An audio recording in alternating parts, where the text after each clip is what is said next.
Hi everyone, welcome back to All Booked Up, and today I'm reading to you from inside the Fairlawn Library. So let's see where we left off in the tale of Despereaux. We'll start at chapter 9, The Right Question. The Mouse Council sent Furlough to collect Despereaux, and Furlough found his brother in the library, standing at the top of the great open book, his tail wrapped tightly around his feet, his small body shivering.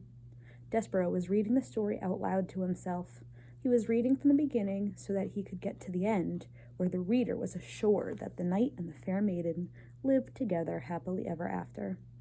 Despereaux wanted to read these words, happily ever after. He needed to say them aloud. He needed some assurance that his feelings he had for Princess P, this love, would come to a good end. And so he was reading the story as if it were a spell, and the words of it, spoken aloud, could make magic happen. "See here," said Furlough out loud to himself. He looked at his brother and then looked away. "This is just the kind of thing I'm talking about. This is exactly the kind of thing. What's he doing here, for cripe's sake? He's not eating the paper. He's talking to the paper. It's wrong, wrong, wrong." "Hey," he said to Despereaux. Despereaux kept reading. "Hey!" shouted Furlough. "Despereaux! The Mouse Council wants you." "Pardon?" said Despereaux. He looked up from the book. "The Mouse Council has called you to sit with them." "Me?" said Despereaux. "You." "I'm busy right now," said Despereaux, and he bent his head again to open his book. Furlough sighed. "Geez," he said. "Cripes! Nothing makes sense to this guy. Nothing. I was right to turn him in. He's sick." Furlough crawled up the chair leg, and he hopped onto the book. He sat next to Despereaux. He tapped him on his head once, twice. "Hey," he said, "the Mouse Council isn't asking. They're telling. They're commanding. You have to come with me right now." Despereaux turned to Furlough. "Do you know what love is?" he said. "Huh? Love." Furlough shook his head. "You're asking the wrong question," he said. "The question you should be asking is why the Mouse Council wants to see you." "There is somebody who loves me," said Despereaux, "and I love her, and that is the only thing that matters to me." "Somebody who loves you? Somebody who you love? What difference does it make? All that matters is that you're in a lot of trouble with the Mouse Council." "Her name," said Despereaux, "is P." "What?" "The person who loves me. Her name is P." "Cripes," said Furlough. "You're missing the whole point of everything here. You're missing the point of being a mouse. You're missing the point of being called to sit with the Mouse Council. You've got to come with me. It's the law. You've been called." Despereaux sighed. He reached out and touched the words "fair maiden" in the book. He traced them with one paw, and then he put his paw to his mouth. "Cripes," said Furlough. "You're making a fool of yourself. Let's go." "I honor you," whispered Despereaux. "I honor you." And then, reader, he followed Furlough over the books and down the chair leg and across the library floor to the waiting Mouse Council. He allowed his brother to lead him to his fate. Chapter 10. Good Reasons. The entire mouse community, as instructed by the very honored head mouse, had gathered behind the wall of the castle ballroom.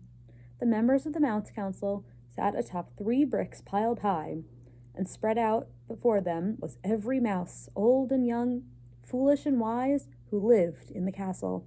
They were all waiting for Despereaux. "Make way," said Furlough. "Here he is. I've got him. Make way." Furlough pushed through the crowd of mice. Despereaux clung to his brother's tail. "There he is," the mouse whispered. "There he is. He's so small. They say he was born with his eyes open." Some of the mice pulled away from Despereaux in disgust. Others, thrill-seekers, reached out to touch him with a whisker or a paw. "The princess put a finger on him. They say he was at the foot of the king." "This is simply not done," came the distinctive voice of Despereaux's Aunt Florence. Make way," shouted Furlough. "I have him right here. I have Despereaux Tilling, who has been called to sit with the Mouse Council." He led Despereaux to the front of the room. "Honored members of the Mouse Council," said Furlough, "I have brought you Despereaux Tilling, as you've requested, to sit with you." He looked over his shoulder at Despereaux. "Let go of me," said Furlough.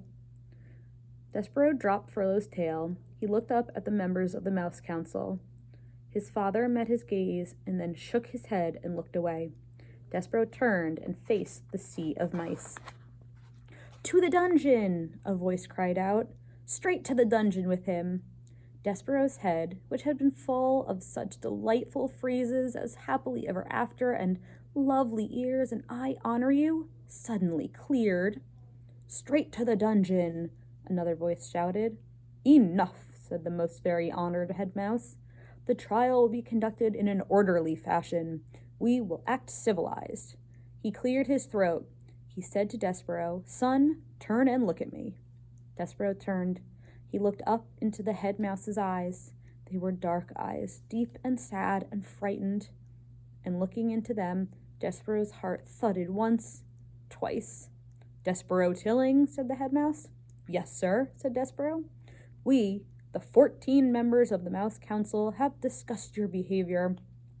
First, we will give you a chance to defend yourself against these rumors of your egregious acts. Did you or did you not sit at the foot of the human king?"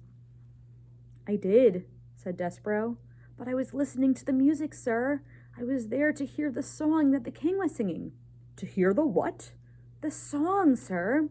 He was singing a song about a deep purple falling over sleepy garden walls."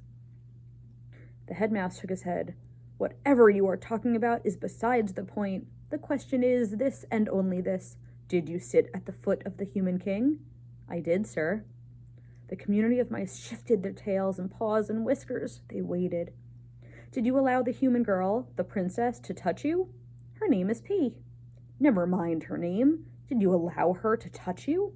"Yes, sir," said the Despereaux. "I let her touch me. It felt good." A gasp arose from the assembled mice. Despereaux heard his mother's voice. "Mon Dieu! It is not the end of the world. It is a touch. What of it?" "It is simply not done," came Aunt Florence's voice from the crowd. "To the dungeon," said a mouse in the front row. "Silence!" roared the most very honored head mouse. "Silence!" He looked at Despereaux. "Do you, Despereaux Tilling, understand the sacred, never-to-be-broken rules of conduct of being a mouse?" "Yes, sir," said Despereaux. "I guess so, but—" "Did you break them?" "Yes, sir," said Despereaux. He raised his voice. "But I broke the rules for good reasons, because of music and because of love." "Love?" said the head mouse. "Oh, cripes," said Furlough. "Here we go." "I love her, sir," said Despereaux. "We are not here to talk about love. This trial is not about love. This trial is about you being a mouse," shouted the most very honored head mouse from high atop the bricks, "and not acting like one." "Yes, sir," said Despereaux. "I know." "No, I do not think that you do. And because you do not deny the charges, you must be punished. You are to be sent, as ancient castle mouse law decrees, to the dungeon. You are being sent to the rats." "That's right," shouted a mouse in the crowd. "That's the ticket." The dungeon. The rats. Despereaux's small heart sank all the way to the tip of his tail. There would be no light in the dungeon, no stained glass windows, no library, and no books. There would be no Princess P. "But first," said the most very honored head mouse, "we will give you the chance to renounce your actions. We will allow you to go to the dungeon with a pure heart." "Renounce?" "Repent. Say that you are sorry that you sat at the foot of the human king. Say that you are sorry you allowed the human princess to touch you. Say that you regret these actions." Despereaux felt hot, and then cold, and then hot again. "Renounce her? Renounce the princess?" "Mon Dieu!" shouted his mother. "Son, do not act the fool. Renounce! Repent!" "What say you, Despereaux Tilling?"